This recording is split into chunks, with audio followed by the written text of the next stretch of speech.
What's your age? 32. And what do you do for work? I'm a divorce lawyer. As a divorce lawyer, would you say that divorces are initiated most by men or by women? Women, 90% of the time. Why is that the case? I think that they yap with their friends, and I think they get real frustrated where guys are like, I'll get to it tomorrow. And I think the women just get in their heads and they're like, all right, I'm done. So it's the women who are sabotaging their own relationships? Yeah, I think so. I think a lot of it is that they're getting with their girlfriends, they're angry, they just get frustrated, and they have a lot of people in their ears. And I think they just want to, when they're done, they're done. But surely, as a woman, you shouldn't tolerate any and everything in a relationship. Definitely not at all, but I feel like things build up really easily with people, and they're talking about it more, where you're like pissed off and you get kind of over it quickly. But how long have you been a divorce attorney? Probably like since 2016 I've been practicing, and then 2017 officially barred. So being that you've been in the field for 8+ years, do you think that marriage is outdated now? Outdated, but it's a more acceptable to get divorced, right? Because like we're seeing it a lot more. It's not taboo, so it's changed. Do you think that sexless marriages can work? No, and 100% every single time. I mostly work for men, so every single time they're in a consult with me, I'm always hearing, I haven't had sex in 10 years, I haven't had sex in 5 years, I haven't had sex in 15 years, and I'm like, here we go again. The sex talk every single time. So it's like you need to make sure you're doing it like 3 to 4, I would say like 3, 2. Sometimes you want to go like 2 times, 2 to 3, but it really should be like 4.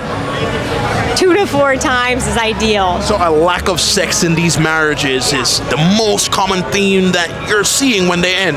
Yeah, because it's connected to more of that. It's not just physical. It's like, all right, well, if you're not into someone and you're disgusted by them and you're pissed off at them, you're not going to be having sex with them, right? Because you're going to be unattracted to them, you're going to be irritated, and you're not going to be into them. So you're not going to be banging them. So why do you think people stay in these relationships for so long?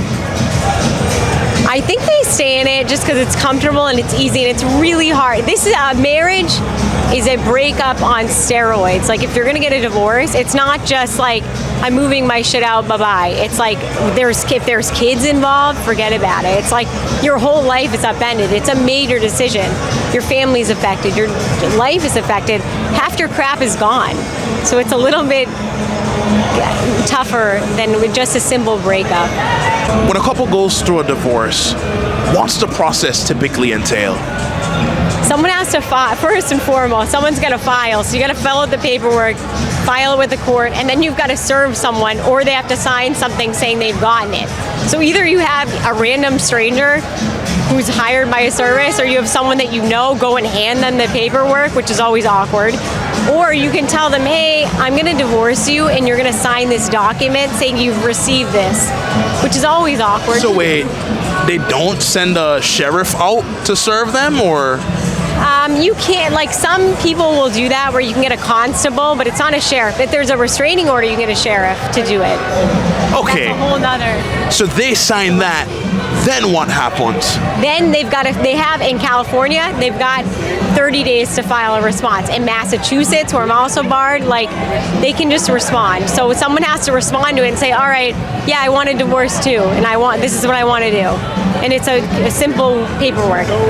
So party A agrees for the divorce, and so does party B. Does that mean that they're officially divorced and that's fun, or? No, I wish. It'd make things a lot easier, but no, you got to go through this whole rigmarole more. All right, well, what do you have? Show me your paperwork for the past. Show me your bank accounts. Show me your credit card statements. Show me everything. I want to see what your financial assets are. So you got to break it down each person, which causes problems, right? Because someone's on OnlyFans, you're seeing it in their bank account. Because unlike, Ashley Madison, they used to hide it as American Bank. OnlyFans just says straight up OnlyFans. They have no shame with their billing. So you start seeing these kind of charges and you go, all right, well, we need to do more. I got to look into this. What else have you done? Have you gone to hotels? I want to see more bank statements. Take me back 5 years. And so this can expose more infidelity in a relationship. Yeah, and problems. So it's like, all right, now you're doing a deep dive and now you're starting to snoop through stuff and you've got some problems. Okay. But after that process is done with the financial assets and looking at that, is it just the man had... So after that part's done, is it the man has made 100K and the girl makes 50K, so the girl gets 25 from the man, or what? No. Then you're going to be looking at a whole complicated state-by-state calculation of, all right, how long were you married? Who paid what? Who's doing what? Who can earn what? Like, so now you're looking at all the potential of that, and you're going to get a crazy calculation. And if you're married for a decent amount of time, you're going to get some spousal support. If you're, like, say the guy's paying all the bills, woman's at home. The guy's going to pay up. He's going to be paying a good amount, and it's going to be for, in California, if it's less than 10 years, he'll be paying half the length of the marriage. Massachusetts, you go, you know, it goes to 5 years, 10 years, 15, 20. It doesn't go, it's more regulated, but just depends. Being a divorce lawyer for 8 years, are you for prenups or are you against them? Prenups are amazing.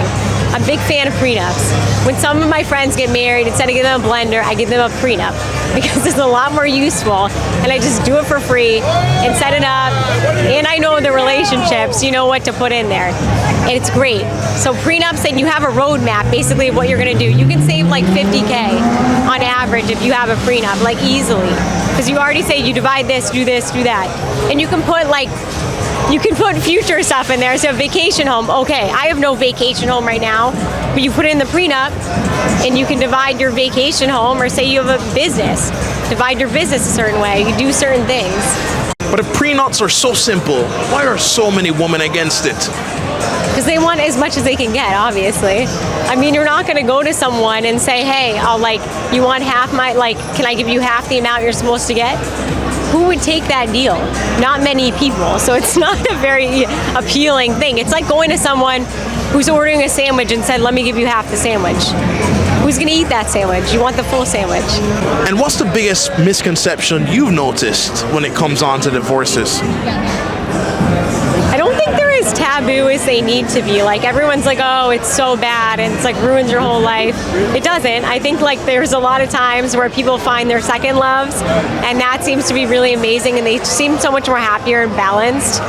So it shouldn't be as taboo, and that's a misconception. Have you ever had to represent a client over multiple marriages? Yeah, and every single time I'm like, don't do it, man, don't do it.